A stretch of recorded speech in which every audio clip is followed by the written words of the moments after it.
Hello, and welcome to this brief introduction to the high heel all-inclusive standard for Sansar.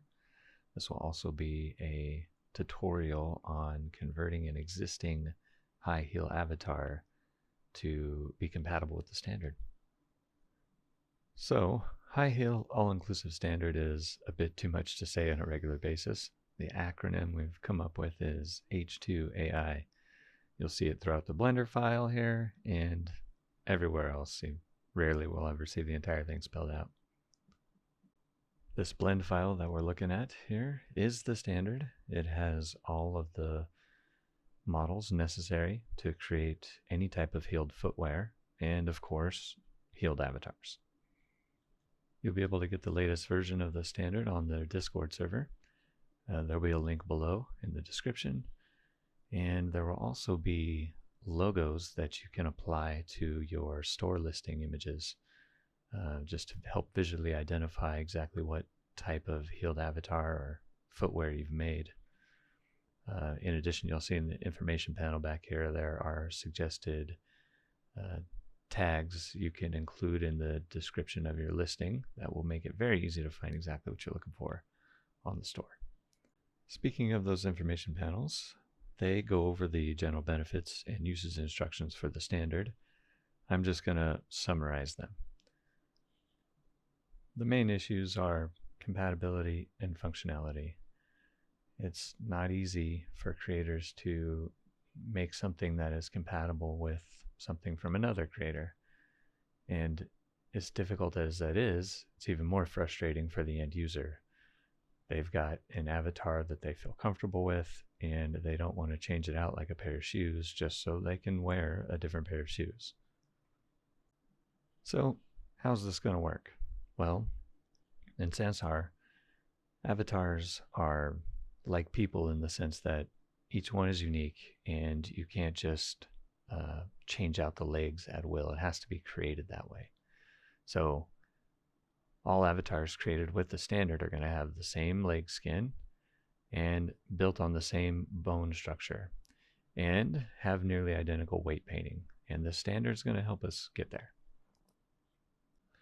As for shoes, they will be created to fit the same skin, rigged onto the same bone structure, and have nearly identical weight painting. The standard will also give us the opportunity to exercise the joints and assure that everything moves together properly. We're going to go over all that in the demo now. But before we get to the demo, let's quickly go over what's in the standard here. So we've got three main angles of heels, low, medium, and high. I'll just turn them on here so that you can see the difference between them. I can turn on X-ray mode so you can just see the difference in angles. There are also 3 different platform heights for each of the angles. Let me just turn these off and I'll turn on a few of them so you can see the differences. So we have 2, 4, and 6-inch platforms in each of the heel angles available. Here's the low heel angle in each of the platform heights. For this first demo, I'm just going to be doing a standard high heel. I should also point out that having these 3 heel angles and 3 different platform heights makes it easy for creators to have one avatar or shoe and offer it in all the different options. Okay, enough talking. It's finally time to get started on our demo. I am going to do some voiceover. I'll clip it together and try to speed through a lot of the boring part of the process where I'm just doing the same thing repetitively. So you'll expect to see that as we go along. Okay, all I need to do is copy this standard over to my file. So I'm going to expand it in the tree here and select the hierarchy and then copy it. Control C. Okay, here we are in the project file, and we can just paste our standard in. Right away you'll see that we have these extra blocks that show up. They're used as the custom bone shapes just to clean up the appearance, and they're provided by Sansar in the Sansar blend file. But good thing is we don't need them. We can just stick them in an unchecked collection folder, and they will still do their job. The first step is to align your avatar with the standard. You can see that the angle on the feet is different. They are going to need to be rotated. The knees aren't in alignment because our new standard avatars are all going to be taller, and this will stretch out the distance between the ankle and the knee instead of squishing it. This is going to be great because now we'll have a lot of avatars that are 4 inches taller because they're wearing high heels. So the standard starts at the hip bones. They have to match exactly. So that's always where I think I would recommend making your avatar match up with the standard and then work your way down. Essentially, you're going to end up making the legs on your avatar very closely match the standard. So you can see here I'm lining up the hip bones height-wise. Just move the entire avatar with all its components and the skeleton up to match. You'll want to match the bones at this point, but it doesn't have to be perfect. Just get it close, and your bones may not match up like mine didn't, but you just need to set everything at the correct height. Ideally, you won't have to redo any of your weight painting around the hips. Now I'm going to go ahead and go into edit mode on the armature and make my hip bones match. So I'm going to circle select all of the bones here and then hit G and Z to move it straight down. I like to work just in straight axes. It keeps things simple. You can zoom all the way in and get it to match as closely as you can. And at some point it doesn't really matter because you end up moving like micrometers, and that just isn't going to affect anything. You can see in the upper left hand corner I'm moving it effectively 0 distance. It's so small. So that small an amount is nothing to worry about. You can, of course, align it as perfectly as you want to. Zoom all the way in and move this thing straight down. There we go. And now I'm realizing that I've left on my snapping tool and snapped it to the surface, which is terrible. We got to undo that. Turn off the snapping tool, and now let's do the alignment over for real. So same thing, zoom in, G, Z, move it straight down, zoom all the way in, move it perfectly into place. There we go. We do also need to make the other bones match perfectly with the standard locations, but we'll go over that more later. So now I'm going to jump out of edit mode on the armature and then just turn that standard armature off. We're not going to need to see either of the armatures. Then we'll select our mesh that we're going to modify and then tab into edit mode, and we can get started on modifying the mesh. So the first thing I want to do is get the knees to match up. We already match at the hips, but we're going to this is going to affect the area here in the thigh. We want to pick a spot on the knee that we can line up. My meshes are pretty similar, but other meshes are not going to be as similar. So really going off of sort of bone location between the two and outer shape of the mesh to pick a point like the peak of the kneecap here, maybe not so much the bone. Once you find your spot, you can turn on proportional editing, and then we can raise up the mesh and then use your scroll wheel to adjust the proportional amount.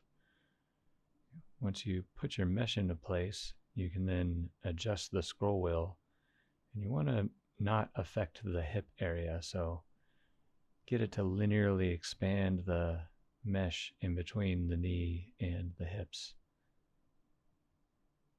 And that looks pretty good. Sometimes you can turn off the shading and see the outline of the two better. Mine, again, happens to match really closely. And now we can do the same thing with the ankle bone location. I would probably, let's go from the side view. Pick a spot where the two ankle areas line up. And remember, we're going to stretch the mesh out between the knee to the ankle now. So we'll use proportional editing again.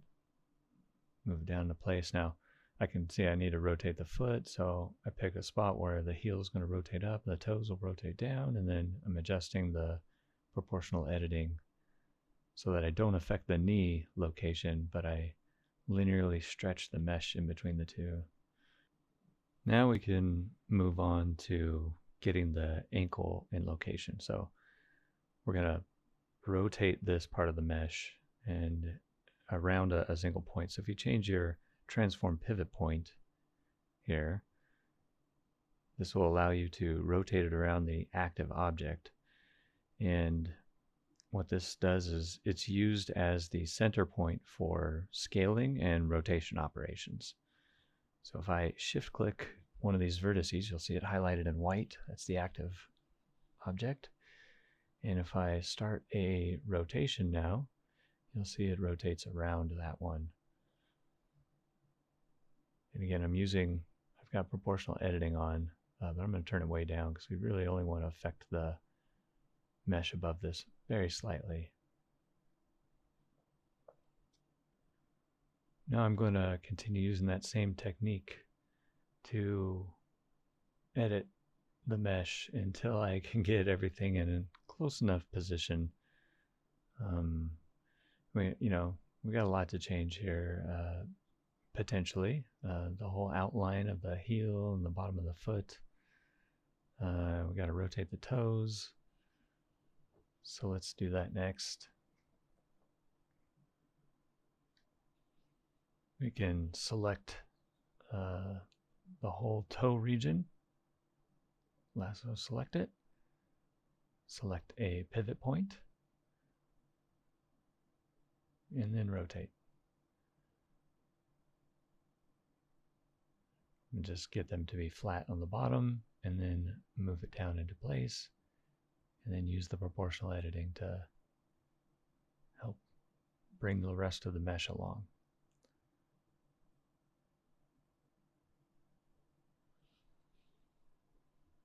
If you take this in small steps, you can get a mesh to comply fairly well. And this is the pattern. We'll just keep doing this until we get the general outline of the mesh to be meeting or within inside the bounds of the standard. That's the big key, is we don't want any of our mesh to be protruding from the standard. Now, shoe creators should be leaving a couple millimeters of room between the skin of the standard and their footwear. However, it's still up to avatar creators to not push the limits and assure that the skin they are creating does not protrude from the standard skin. There's a little bit of wiggle room, and you'll see that as we go through, that it does not have to be completely inside or 100% matching the skin, but it needs to be really close. For there to be room for little differences in weight painting so that we don't have skin clipping through the footwear during movement later on. All right, I'm going to speed through the rest of this as I get this mesh into place.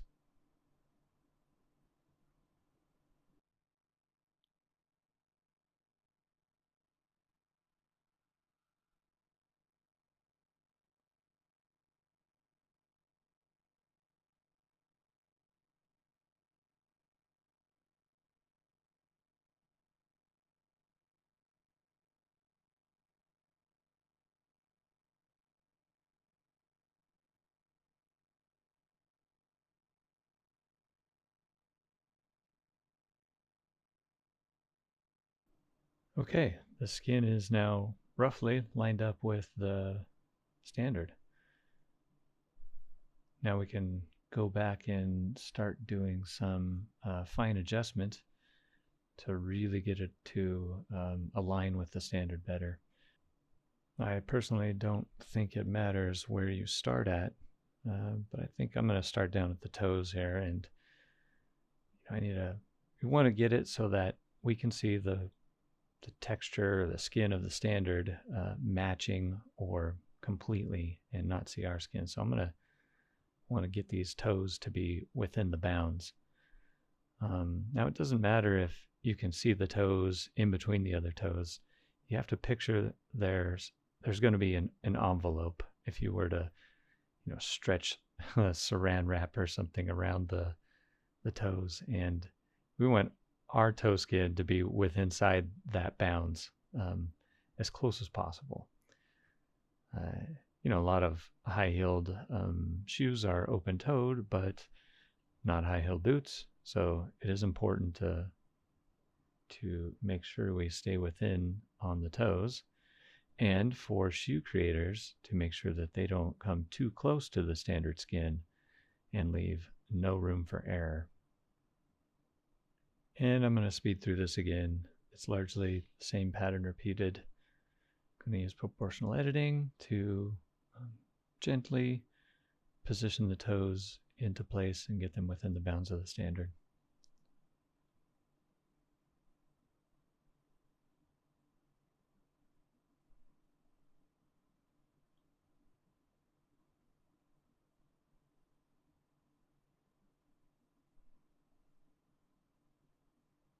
You can select a single vertex here and there to move a large region using proportional editing, or you can select a whole area and really turn down the proportional editing so that you can move just sections of the mesh.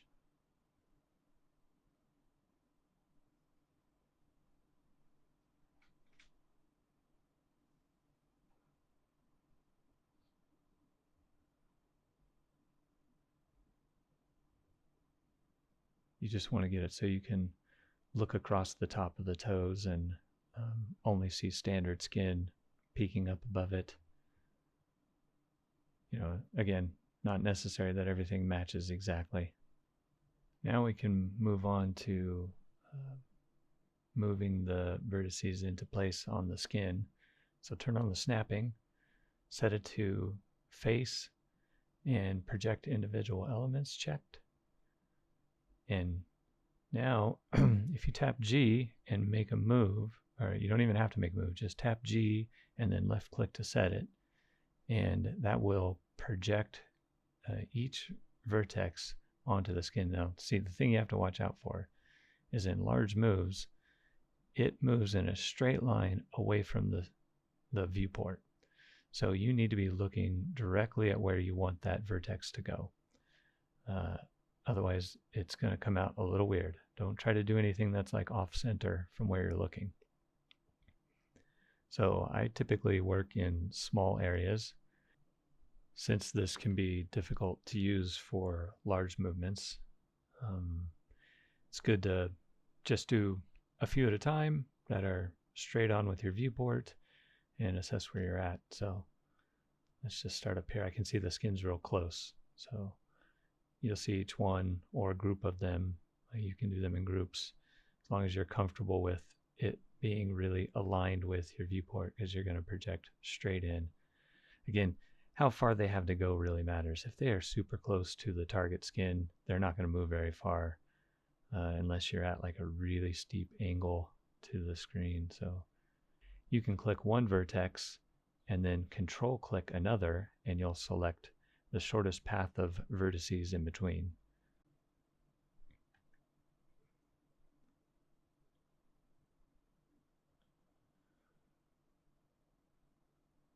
Or you can shift click and select multiple individual vertices. If you make a mistake like that, just Control Z.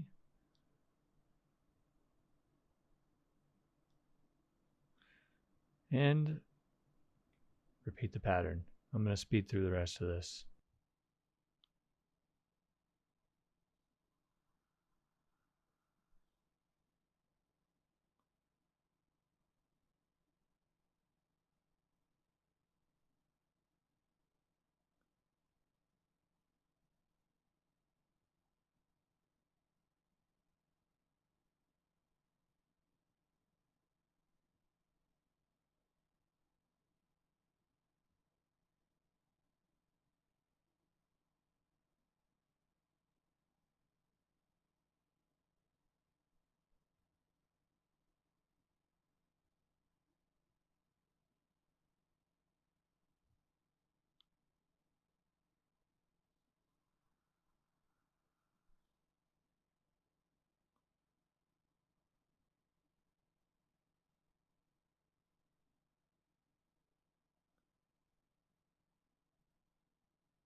Right here, you'll see I demonstrate that projecting from the viewport really means the first face that is in line from your viewport. So I tried to project onto the same leg, but it went to the outside of the opposite leg. So the answer to that is if you can't um, if you can't see through an object, get in between it. Make sure your viewport clipping distance is turned down and or up as needed, so that you can't see the other leg that's in your way.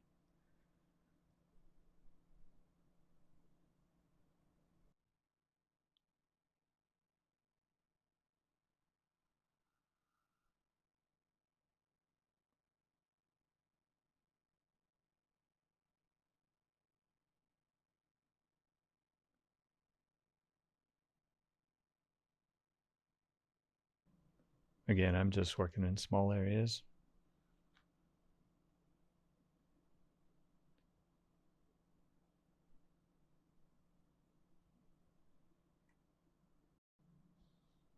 And I'm really only worried about up to the top of the standard, which is the purple area in the texture. So I'm not really going to go much beyond that. Jump back down and finish up some details around the ankles.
And there we go. The lower portion of our avatar is matching the standard. Now we need to blend in the top portion. I'm going to do that in sculpting. We could also touch up any unmatching areas of the standard here, but primarily I'm going to use this to sculpt in the upper areas of the thigh and smooth out the transition into the standard legs. I like to use the inflate brush as we have quick access to gently moving the mesh in both directions. You can hold down Control to deflate and push the mesh in, or Shift to switch to smoothing. So I usually make sure my tools are set up first separately. So go over to smoothing and set your desired strength, and then go back to deflate. And personally, I try to go in small amounts. I mean, it's pretty easy to undo and get it set right, but I tend to sculpt slowly so that I can see the subtleties of the adjustments that I'm making. But not in this video. Let's speed through the rest of this.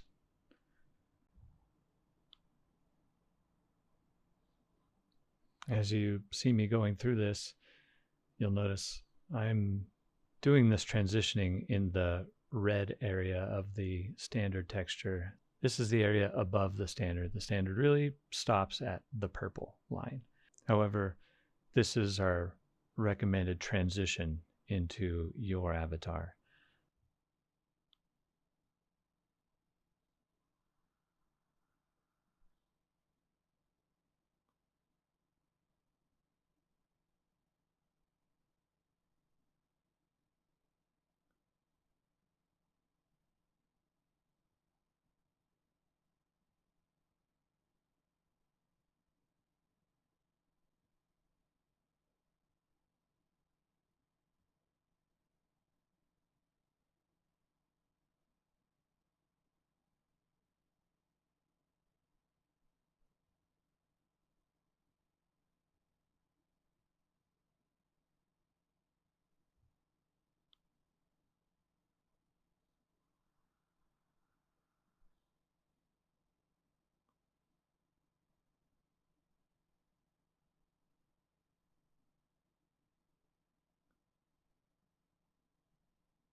And there we go. The skin of this avatar is now matching the H2AI standard. All we need to do now is weight painting and bone locations. Let's jump to weight painting. So the recommended method is going to be try to match the weight painting of the standard, and then we will exercise the legs by bending them at the joints and making sure they still match the standard. So I'm going to duplicate the standard skin here by selecting it, hitting Shift D to duplicate. Now we want to take that duplicated mesh and join it with our avatar's mesh. So we need to unparent it from the armature. So clear parent, keep transform. And then we can apply the armature modifier on it. Next, I'm going to slide the duplicated mesh off to the side, and then we're going to select it, shift click our avatar, and then hit Control J to join them together. This is going to allow us to see them both at the same time while we're weight painting. So now we can jump to weight painting mode. Over in the property editor, you can go down to the object data property tab and you'll find the list of vertex groups. Here we can click on each individual vertex group name and you'll see the associated weight painting. And now you can see why we put them together, because we can see the way the standard skin is weight painted and the line where the cutoff point is when you're in textured view mode. That is the area where we care about up to that point. Beyond that, we don't really have to worry about it. Below that, we want to get them to match. So we only have to care about the hip and the knee and the ankle for the most part. Just a few groups for each leg. The easiest thing to start with is the ankle. Everything below the ankle should be painted to the ankle, and right now you can see that this is the ball joint painting, and here's what it should look like. All red below the ankle. So we want to just fill that in. There's a few things to set up for your weight painting brush. You want to make sure that the accumulate and front face select are turned off. This will allow us to paint all the way through the mesh and get stuff on the backside without having to turn our screen all the way around to see the underside of the foot. I usually set my fall off differently, like this. And perhaps the most critical setting when you're painting all the way through is changing this fall off shape from sphere to projected. And this will allow us to paint all the way through. Now, since we're setting this to 100%, you could just turn the strength all the way up, and this will make our painting task go much faster. You also want to have this auto normalize turned on. That will let Blender keep all of the weights applied to each vertex adding up to 100%. We're not going to be mirroring, so I am going to uncheck this. So now we should be all ready to go to paint all the way through. We've got all of our settings ready to go. And I didn't turn up the strength. There we go.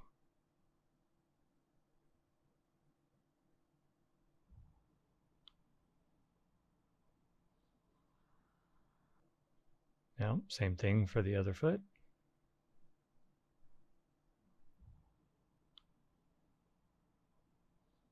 And probably the most critical thing about using the projection is turning it off, because if you forget, you will regret it. It will destroy your painting. You think you're doing a good job painting the face of something, and really you're just destroying everything that's behind it in its path. Don't forget to turn that off. So now you'll see me go through it. I'm going to speed this up, and I'm just going to work on each group and add to each group and get it to match the look of the standard group. my meshes are fairly close in vertex count. However, I'm trying to just go off of the shape. So I'm looking at where in the crease the uh, colors transition from red to blue, and make the color amount match on my model. You'll notice that while I'm weight painting, I have the strength set to 100%, or I should say, I have the weight set to 100% and the strength set to a very low number. And that allows me to just very incrementally add weights to individual vertices. And small amounts really matter. It's not so apparent right now where I'm just colorizing each vertex to try and get the pattern to look like the standard. And this, I should say, is not real critical at this point. What's going to be critical is when we exercise the joints and see how the skin moves. And that's where the weight painting really counts, is in the movement. You can't just weight paint a stationary model like this that is in its default rest pose and expect that the weight paint is going to look good at all when the model moves. You have to bend the joints of the model and paint it while it is posed. And at that point, you can think of it more like sculpting the skin movement. So it's not super critical how closely these colors match the standard. Just get them in the ballpark, because we're going to make some fine adjustments once we move the joints around. Now I'm about to repeat the exact same process on the left leg, or sorry, the right leg. So I'm going to speed it up even faster when we get to it.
And there we go. Basic weight painting is done. We're all done with these legs, so we can select them, hit Control L, and delete the vertices. Just make sure you get them all. There's obviously a couple left behind here.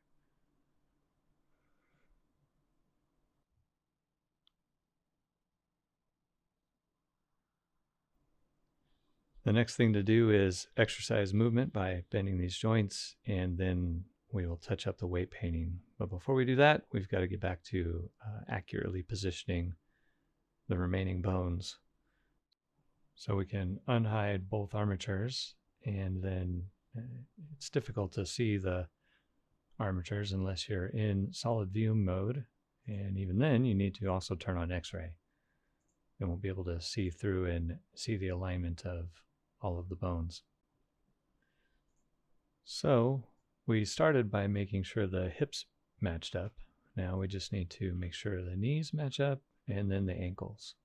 So there's a few ways to get into edit mode for the armature. You could select the main object here in the tree and then hit tab to get into edit mode. Or you could, if you have your tree open, just click on the actual armature object and it'll drop you into edit mode.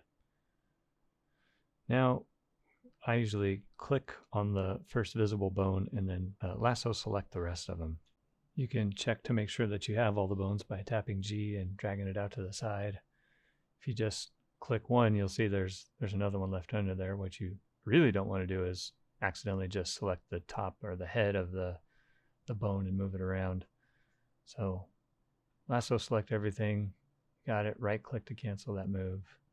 Now we can zoom way in and put it into perfect position.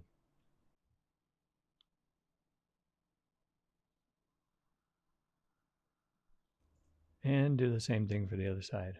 Make sure you only get the bones that you want to be moving.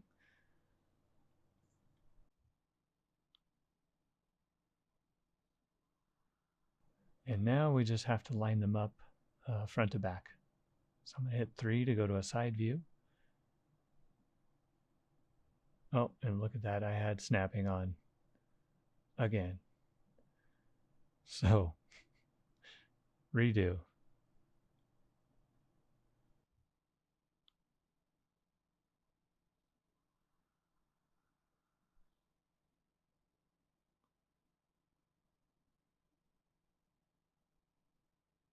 Okay, now it's time to get the ankle bones. These ones are a little different because there's no obvious bone to like perfectly align it with. You can see the other bone is the custom square bone shape. So just drag it up so it's in the center. Then we're going to tab out of edit mode, and then our bones also become custom shaped square bones, and you can see the misalignment between the two.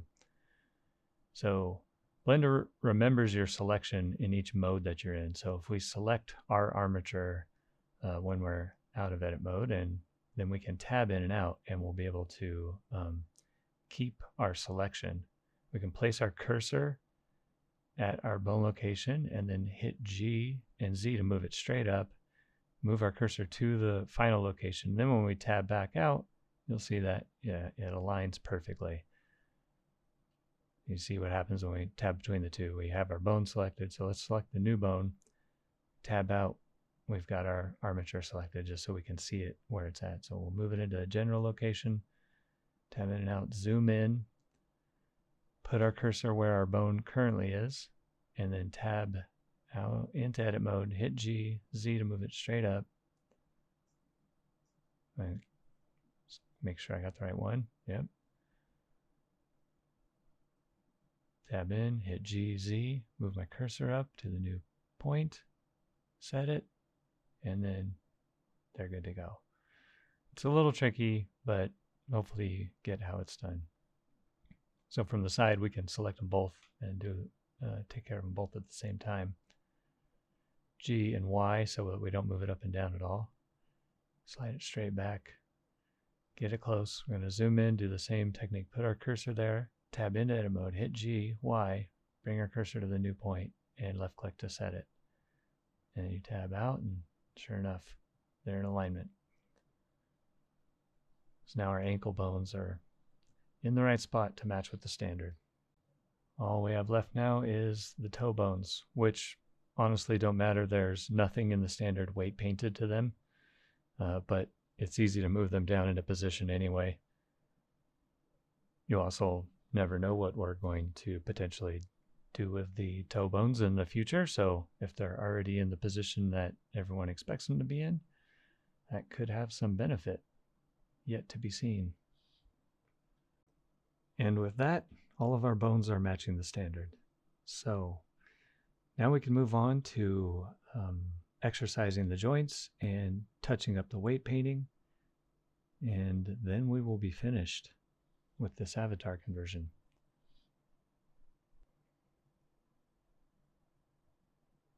So I'm going to change back to the solid mode, turn off X-ray, and make sure that my texture is set to random, so we'll just get random colors. And if we show the standard skin again, now we can jump into pose mode. And I like to set my transform orientation to normal, so it'll be normal to the object selected. This will allow us to rotate around each bone's axes individually. So if we hit R to rotate and then tap Z, we'll be able to rotate it perfectly up in front of the avatar. I rotate mine by a specific amount. You can type it in down here, or you can just type it in without even clicking in that box. I'm going to go negative 70 degrees up. Then I'm going to rotate the knee 70 degrees down. Again on the Z-axis, so tap Z. There you go. If you don't know the right axis, just hit X, Y, or Z until you see the right one. And then type in the exact number. Again, you don't have to click in that box. You can just type it in. Just wanted to point out that it's there. And then I also do the ankle too. Best to rotate it just a little bit. Nothing too unnatural. There's only, so much we can do with our weight painting. So just a little bit in either direction to make sure that our weight painting is matching. Now we need to move the standard the same amount. So we'll go into pose mode on the standard and do the same thing. Rotate around the Z-axis the exact same amount, negative 70, and then rotate the knee 70, and then rotate the ankle 30. And there we are. So as long as you touch up the weight painting in a pose like this, you will be able to see if your skin is matching the weight painting of the standard. And as long as we do this, then during movements, our skin will not break through the rigged items, like shoes or thigh-high boots or anything like that. Thigh-high boot creators will do the exact same process. They will put their boot onto the standard model and exercise it just like this and make sure that the standard model doesn't poke through their footwear. So we're going to go into weight painting mode on our skin. And there's a few different looks for this as far as like appearance. I kind of like to be in X-ray mode a lot of the time. Sometimes I'm in solid mode, but I turn on wireframe in my overlays. Whatever just looks best to you. I also kind of like to be in vertex mode because really we're applying weights to each of the vertices. So if you are in vertex select mode, like I am, you can see each of the individual white dots where the vertices are, or the vertices are, excuse me. You need to hit A to select all vertices so that you can paint to anything you want, or you can select just vertices in the area you are working, if that helps. Vertices that aren't selected, you won't be able to apply any paint to them. So again, I got my weight turned up to 1, so I'm just applying weights to whatever group I am working on. Blender's taking care of the auto normalizing, so if I am adding weights to one group, I'm taking weights away from another. And I got my strength set to a very small amount, so I can just very incrementally go around and adjust the weights on each vertex and see which way it's going to make it move, if you're unsure. And the goal here is, again, not to exceed the standard skin or to exceed it by the smallest amount possible. So we want to be meeting or inside of it so that it will not poke through anybody's footwear.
So there we go. We got one side down. Now we can jump out of weight painting mode, and we'll just bend this leg a little extra so that we can see how it moves at a even more extreme angle.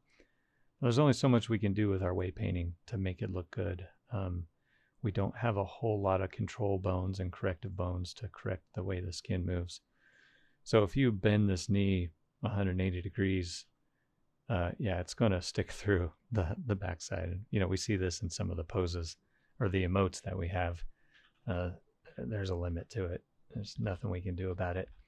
But we can make it look better. And the weight painting on the standard's already there.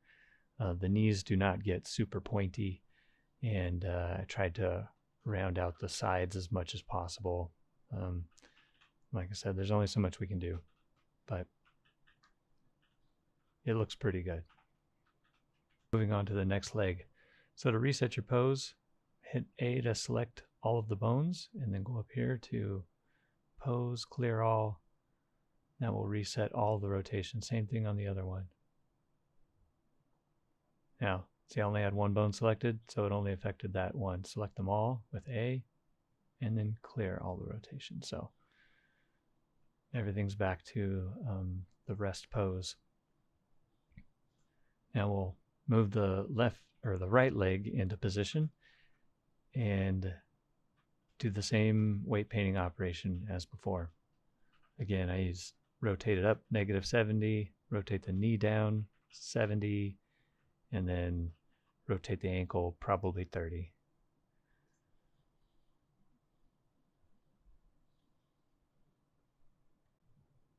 So same weight painting operation as before. After we move them into position, just go through and incrementally make the skin match.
And there we go.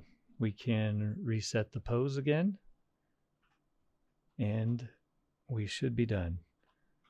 We've got our avatar skin matching the standard, we matched the bones to the standard, and we assured that the weight painting was matched to the standard by exercising the joints.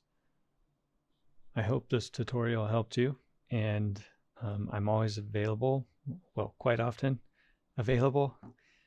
You'll be able to find me on Discord, and I hope you're as excited about this as I am, because I think this is going to be a lot of fun for everybody. See ya.